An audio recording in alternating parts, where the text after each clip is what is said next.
What's up, everyone? Welcome to Setup Evolution.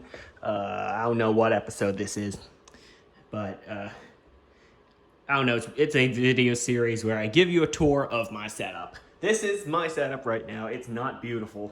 It needs a lot of work. It's kind of a work in progress. Well, my setup has always been a work in progress. It will never be done. It's only in segments that is done.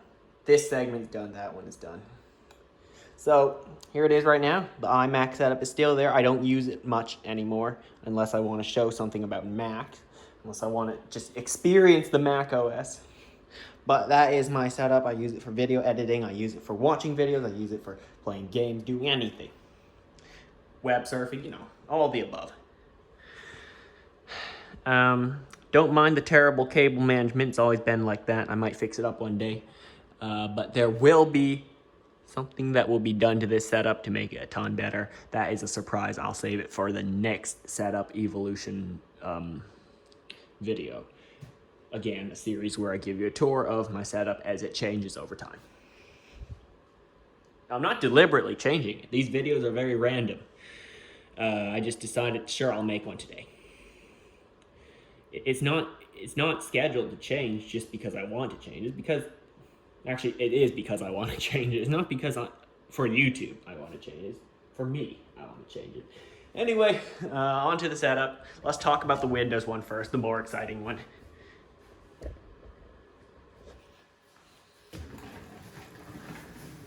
Okay, here is my Windows setup. Lots of interesting stuff. Not that interesting stuff. I forgot to put something back. My Casio FXCG500 graphing calculator. Before I made this video. Let's put that back right there.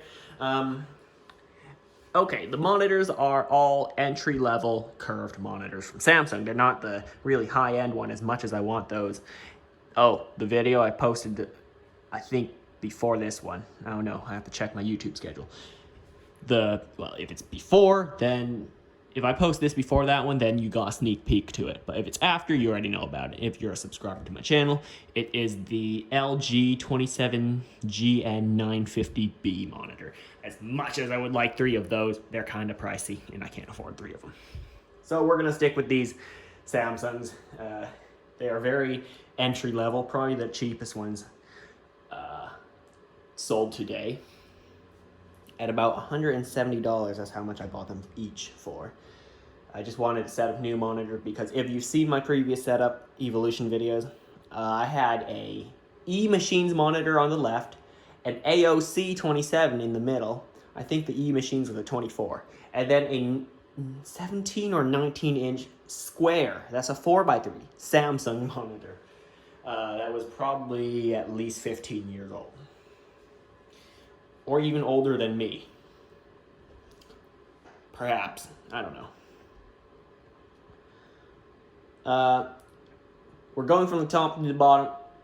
And let's talk webcam. That is an Aukey, I forgot, was it PCLM or L1ME? I don't know. It's their budget webcam. I bought it right when the demand for webcam was at its highest, which means its price will also be at its highest. I'm gonna sit down so I can talk. So you might only hear this on the left channel of your speaker, or I might just sit behind the camera or something. Okay, so I bought that webcam when it was really expensive. It's $50, I still think. But that was the only one available, Logitech C920, which is the industry standard webcam. A lot of gamers, streamers, use that one. At least that's what my friends who do that use. They all use the C920. Those things were either used at around $200 or brand new at a few hundred, which could be more than 200. So yeah.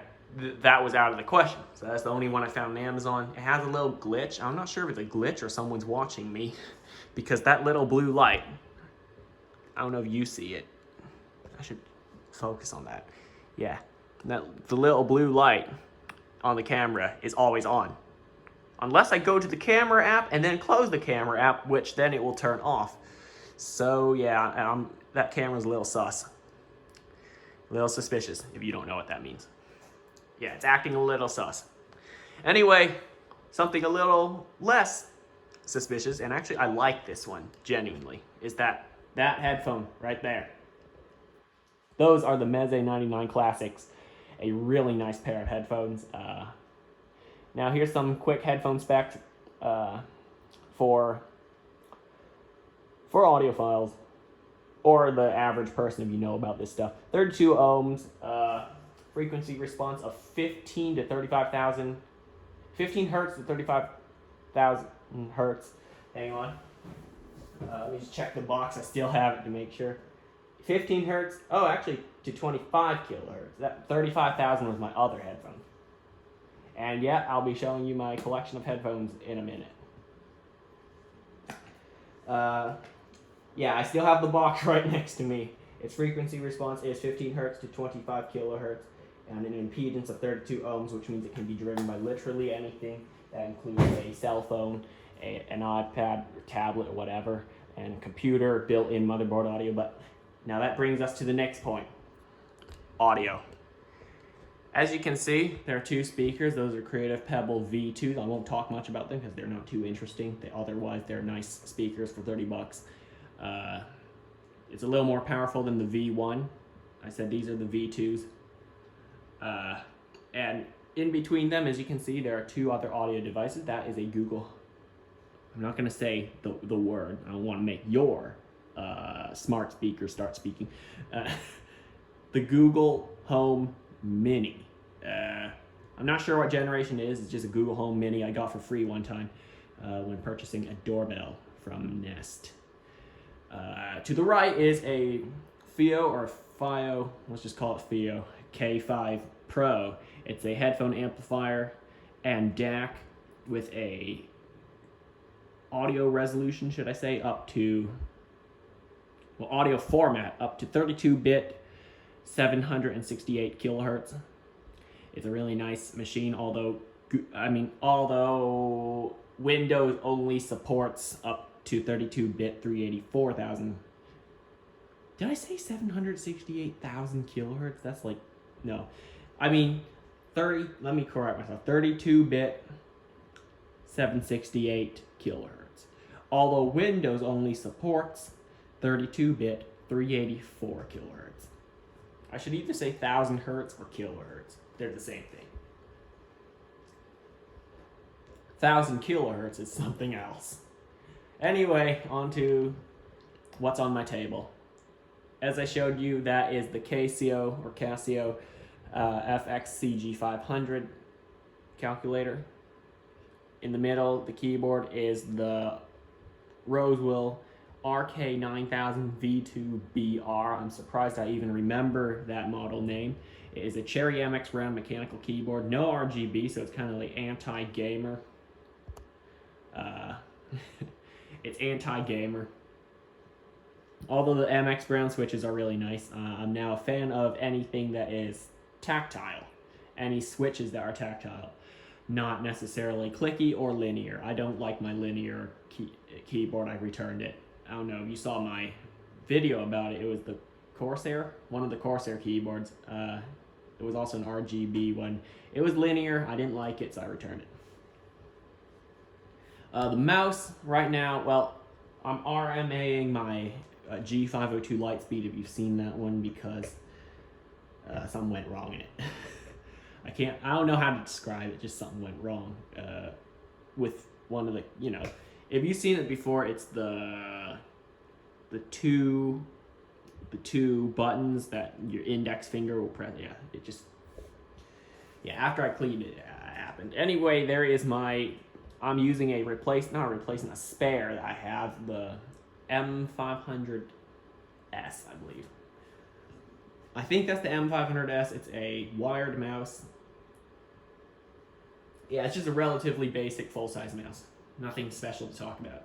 Other than it has that infinity scroll thing from Logitech. Cable management looks terrible. There it is. In all of its glory. But yeah, that is my setup for now. Kind of simple. Now let's talk about the PC and why this setup is so bad. Look, just look at it. Now I have this fan here as a external cooling solution because it gets kind of hot. I don't know how hot, but it just feels really hot when I put my hand on it. So here's what I do. I have a little remote connect so I can turn it on from my table without having to roll, 4 feet over to turn it on.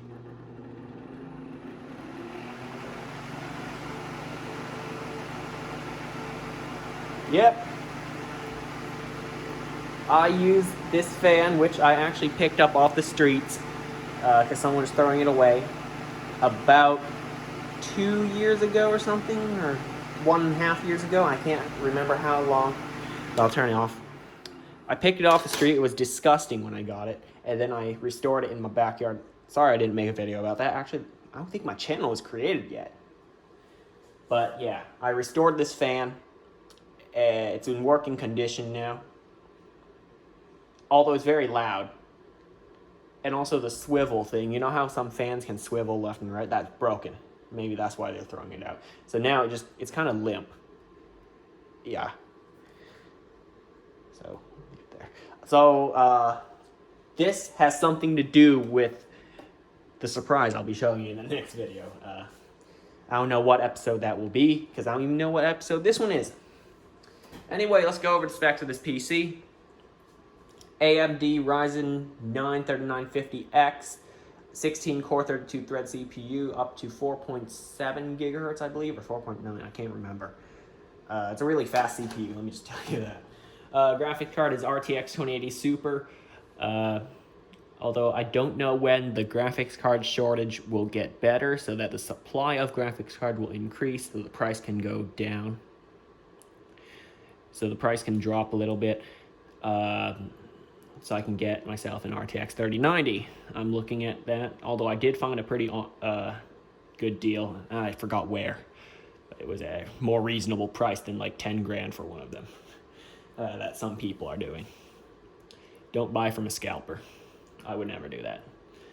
I'd rather use Intel HD graphics than having to buy it from a scalper. Anyway, RAM 128 gigabytes. 128 gigabytes of Corsair Vengeance RGB Pro. I think it's RGB Pro. I think so. Yeah, there it is. 128 gigabytes. There they are. It has 1 terabyte of NVMe 4.0, well, PCIe 4.0 storage. So it's really fast. It's a Sabrent Rocket 4.0. I forgot, is it NVMe 4.0 or just PCIe 4.0? I think it uses the PCIe 4.0 standard, which this motherboard, which is the Asus Aorus X570 Elite, I think. X570 Elite, yeah. And for power supply, it has a Seasonic Focus Gold 850 watt fully modular power supply. And back to the CPU, its cooler is it's just a 360 millimeter Silverstone cooler. I think it's the PF360 ARGB cooler. So it uses the ARGB header on the motherboard. And speaking of fans, it has 6 Corsair LL120 RGB fans. So that is my PC. Really nice computer. It handles almost any game. Max settings. No FPS drop. Probably because I'm only playing on 1080p 60 hertz. So if I did 4K 144 hertz, yeah, I think I'll have a FPS drop. Anyway, that brings us to my this setup, which has been kind of neglected over the past month or so. It's been quite neglected. You can see power bricks are piling up, papers, garbage. Although there is a nice watch over there. It's a kind of rugged one, which is the type I like. The iMac, it's gotten a Core i5. Well, this model is a late 2017 iMac. It has a Core i5 CPU, 16 gigs of RAM, Radeon Pro 570 graphics card, and a 5K screen. And the keyboard is a Logitech K120, mouse is G502 Hero. So I just had that spare mouse. I hooked it up to the Mac because it's compatible, and I like gaming mice, and that's my favorite gaming mouse as of now. Okay, you might be wondering what's on top of it. Headphones. More of my headphones. You can zoom in on those ones. The one to the left is the Beyerdynamic DT770 Pro 80 ohm. And the one on the right is the Audio-Technica ATH-A 550Z. Interesting set of headphones. It has a self-adjusting headband, so that's kind of why I got it. And it has a very interesting frequency response range. I've made another video on that. It should be up before this one. So check my channel. It should be there. Or something. Anyway, that kind of wraps it up for just the setup. Just the setup. I have more to show you in just a second.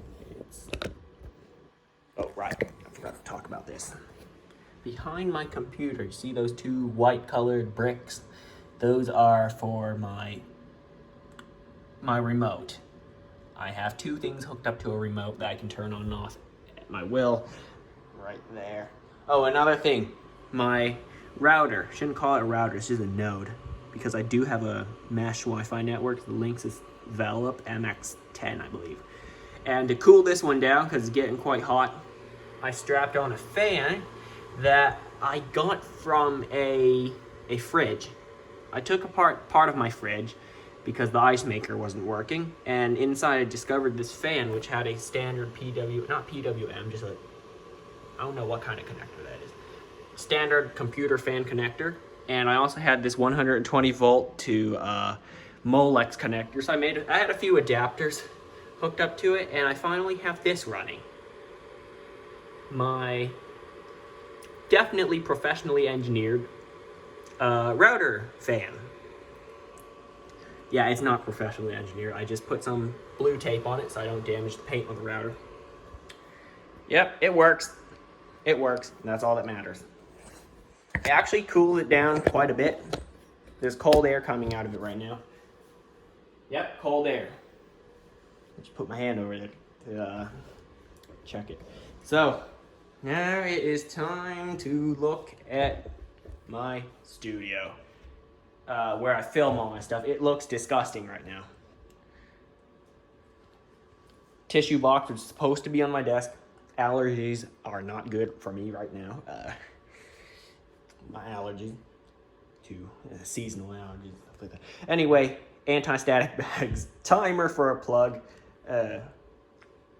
cans that I have used a can opener to remove the, when you pop open a soda can, you do that. I just cut the entire thing off so I can put screws in there. So they are, I think they are, it's just all of this. I'll need to clean it up before I make another video. This is why I'm doing a setup tour video, and I'm not gonna edit this one. It's gonna be one long video because my flow is actually going pretty good on this video, and hope it doesn't, take a worse turn. Anyway, here is my tool chest, where I have all my tools that I use to take apart stuff, build stuff, whatever, repair stuff. Oh, I also have my clicky keyboard here. This is a clone of the MX Blue, Cherry MX Blue clone. Have a listen. Yep, clicky keyboard.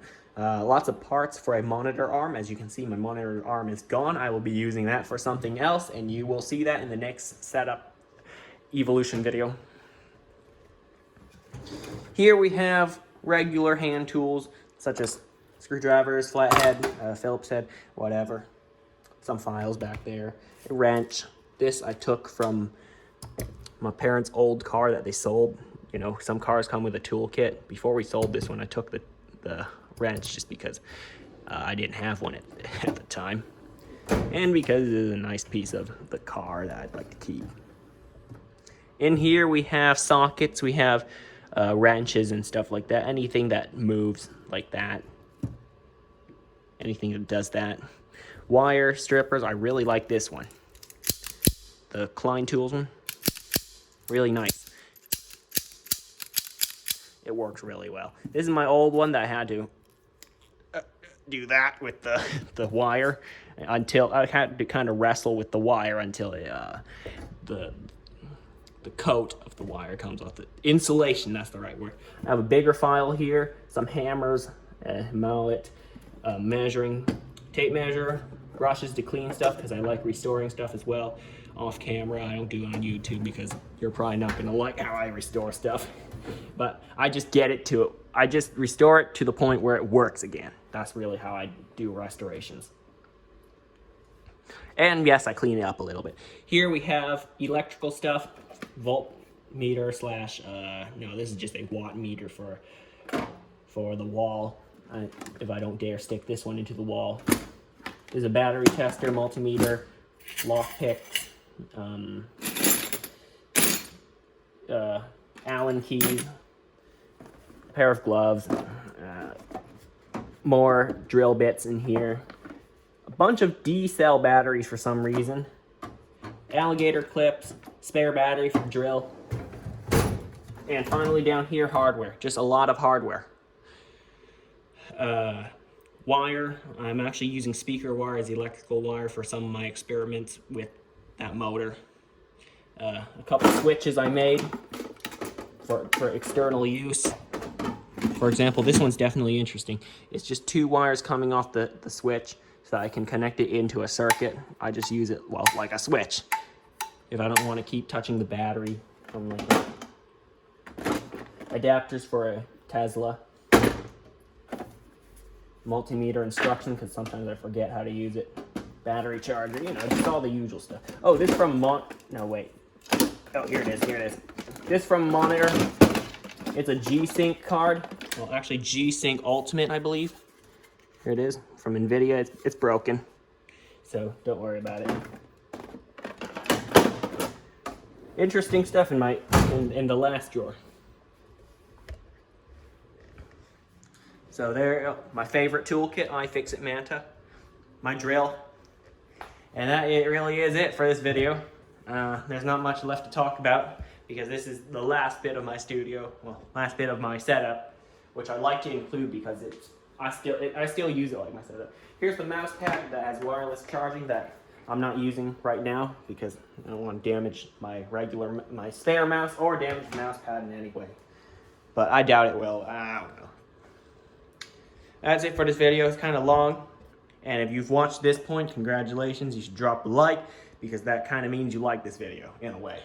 Also, hit the subscribe button. More cool videos will be coming soon. And I will see you next time.